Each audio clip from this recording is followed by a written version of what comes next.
ভোটের ফলের পর তৃণমূল কর্মীর বাড়ি থেকে উদ্ধার অস্ত্র ও বোমা।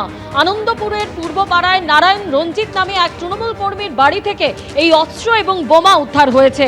ঘটনার পর থেকে বেপাত্তা অভিযুক্ত তৃণমূল কর্মী। ৩রা মে শেষবার দেখা গেছিল অভিযুক্তকে। পুলিশ সূত্রে এমনই খবর।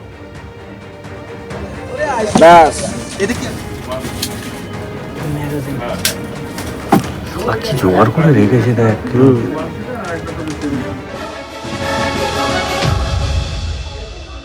আমরা রয়েছে এই মুহূর্তে আনন্দপুর থানার পূর্ব পাড়াতে এবং সেখানে এই যে ঘরটি দেখা যাচ্ছে এটি হচ্ছে তৃণমূল কর্মী নারায়ণ রঞ্জিতের ঘর।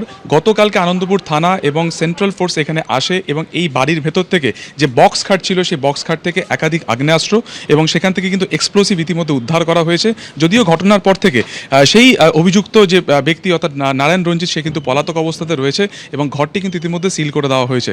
গতকাল সন্ধ্যাবেলাতে গোপন সূত্রে খবর পেয়ে পুলিশ এখানে আসে এবং এর বিস্তীর্ণ যে ঘর রয়েছে সেই ঘর তারা সার্চ করে এবং সার্চ করার পর তারা দেখতে পান যে একটি বক্স খাট রয়েছে এবং সেই বক্স খাটের ভেতরে বেশ কিছু জায়গাতে বোমাও সেখান থেকে উদ্ধার করা হয়। শুধুমাত্র তাই নয়, একটি প্লাস্টিকের থলি সেখান থেকে পাওয়া যায় এবং সেই প্লাস্টিকের থলি থেকে একাধিক আগ্নেয়াস্ত্র সেখান থেকে কিন্তু ইতিমধ্যে উদ্ধার করা হয়েছে। কিভাবে এই আগ্নেয়াস্ত্র এখানে আসলো এবং কেনই বা এখানে মজুত করা ছিল, গোটা বিষয়টি কিন্তু আনন্দপুর থানার তরফে খতিয়ে দেখা হচ্ছে।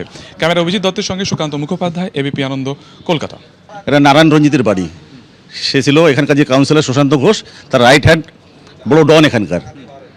ঠিক আছে, এই বস্তিতে ওর এখানে পাশে অটলে লেখা আছে, কিন্তু এই বস্তিতেও আগে থাকতো, সেই জন্য এই বস্তির মধ্যেতেই রেখে গেছিলো সব বোম মেশিন, সব লুকিয়ে রেখে গেছিলো। সেগুলো কালকে থানা খবর পেলাম যে থানা এসে উদ্ধার করেছে। এখানকার ডন 108 নম্বর ওয়ার্ডের ডন নারায়ণ রঞ্জিত এলাকা ছেড়ে পালিয়ে গেছে। এরা মানে গণনার আগের দিন অবধি এরা ছিল। হ্যাঁ, 3 তারিখ অবধি ছিল। হ্যাঁ, এরা টিএমসি পার্টি করে।